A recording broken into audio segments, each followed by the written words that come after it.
I'm Dr. Lauren Gerson, Senior Associate Editor for Gastrointestinal Endoscopy, and it's my pleasure today to have with me Dr. Deepak Agarwal, who's from UT Southwestern and is Director of Endoscopy there. We're going to be discussing his paper in GIE, which is entitled Periprocedural Management of Aspirin During Colonoscopy, a Survey of Practice Patterns in the United States. So welcome, Dr. Agarwal. Oh, thank you. So let's first talk about what the current guidelines are. Most of us are familiar with the fact that there's guidelines stating that continuation of aspirin is safe, particularly during colonoscopy, and so I think that's what most of us do. But let's discuss the current society guidelines that are out there and whether there are discrepancies with regards to this recommendation. Yeah, so that's an interesting question because so we work with two societies mainly, right? So we have ACG and ASGE. ACG is American College of Gastroenterology, and American Society of GI Endoscopy. The latest guidelines were issued in 2009. So ACG clearly says aspirin, no need to discontinue it no matter what procedure you are doing. So you could be doing a high-risk procedure such as a large polypectomy or a sphincterotomy, just continue it. Now ASGE had initially, in 1998, had come up with guidelines saying that discontinue aspirin for all the procedures. But when they revised the guidelines, they did say continue aspirin, but they made a small, a footnote kind of a thing. They said, in select cases, in certain indications, endoscopists may elect to discontinue aspirin 5 to 7 days before the procedure. But they don't explain very well what these indications are. They're generally indications that they have mentioned are more germane to anticoagulation than antiplatelet therapy. So as far as we know, there's probably not a lot of data supporting the fact that if you do one of these high-risk procedures like a sphincterotomy on aspirin, that you're going to have higher bleeding rates.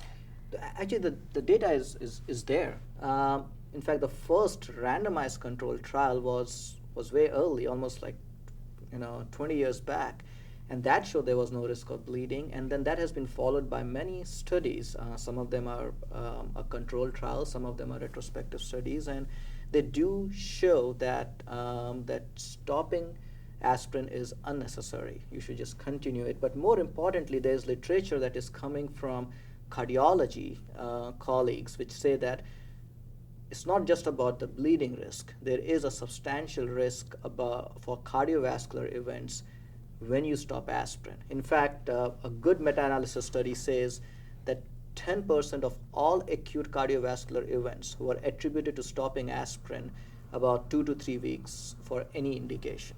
So there are two things that we have to be cognizant of: bleeding risk weighed against the cerebrovascular and cardiovascular risks.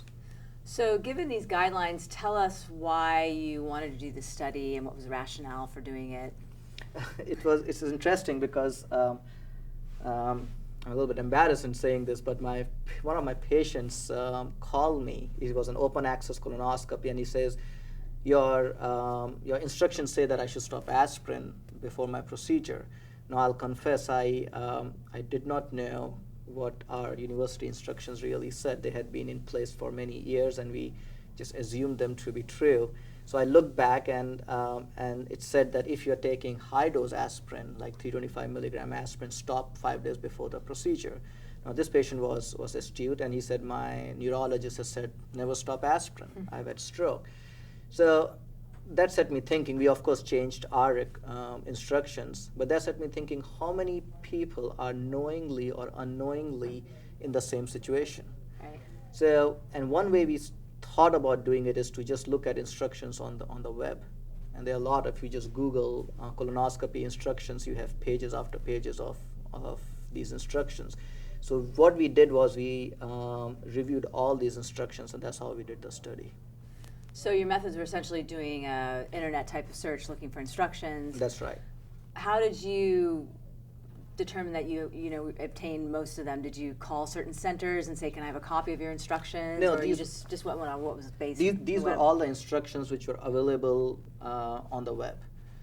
So many endoscopy centers, for ease for the patients, or for whatever reason, they put their whole instructions online. So we just downloaded those instructions, printed them out, and we started analyzing them. So now many times they will have multiple instructions depending on what preps they are giving to the patient. So we would just take one instruction per endoscopy center. And we found about close to 320 instructions on the web. So there's a lot of And were most of material these there. academic centers, private centers? Is there So a it's about mix? half-half, about 45, 55. So we'll say roughly half the instructions were from hospital or hospital-affiliated endoscopy units, and the others were from ambulatory surgical centers. And could you tell if these instructions had been recently updated? Yes, there's always a catch when we are doing a study like this. So we randomly call these, we picked up about 60 of these units and we called them. And we said, and we got about 80% of them to respond and say, when did you last update them, and you think these are the instructions that you are actually giving to your patients or telling them to go online and review them, and they said yes. So there is about maybe 15-20% which may be old, but most of them were current. So let's discuss the findings. What did you find in terms of recommendations based on these Sure. instructions? So what we found, the first thing was how many of them are asking patients to stop aspirin, right? So they were about 55%. So more than half of these endoscopy units were asking their patients to discontinue aspirin on an average of about 5 days before the procedure. And when I say stopping aspirin, either they were just called like stop aspirin, or the second thing was ask your physician or anyone who has prescribed you aspirin. So which we feel is also an unnecessary burden on the system and on the patient, because if we don't know the guidelines, the referring provider is even less likely to know them. So yes, it was about 55%. We then went ahead and called the centers which were asking the patients to stop aspirin. And we asked them, why are you doing so? And that was a tough part to get a response rate, but we were very persistent, and we got a good response rate, close to about 75%. And it turns out that the reasons people are asking their patients to stop aspirin are they're still concerned about risk of bleeding. So it's about 60% of them said, oh, I'm concerned about bleeding. About 30% said there's no downside to stopping aspirin. Why not? Right? And then the other causes were, oh, I'm concerned about medical legal risk. What if the patient bleeds, he's going to sue me? And then some of them said, this is a standard of care. I don't care what the guidelines say if everybody else is doing it. And in a court of law, I'll be judged by standard of care, so that's what I will do. So when you were having these discussions, was it with the nurse managers of the units, or was it the physicians? These were so we insisted on talking to the directors of the endoscopy unit, and we would first send them an email. If there was no response, we would call the managers and ask them to give us the contact number of the director. And if we couldn't get in touch with the director, we would pick up the next senior most physician in that group and try to contact them. And so we were. I have to say that we are very grateful to the people who responded, and they were very accommodating, very courteous, and very forthcoming. And some of them even thanked us because the experience that I had with my patient was true to at least few of the physicians. Now, was there a difference in recommendations by type of procedure? So did you find, for example, endoscopy was different than colonoscopy or ERCP? We looked at only at screening colonoscopies. So we did not look at other indications because some of them are more likely to be high risk, and so this was only for screening colonoscopies. And have there been prior studies in the literature on this topic, and has the results been different than yours?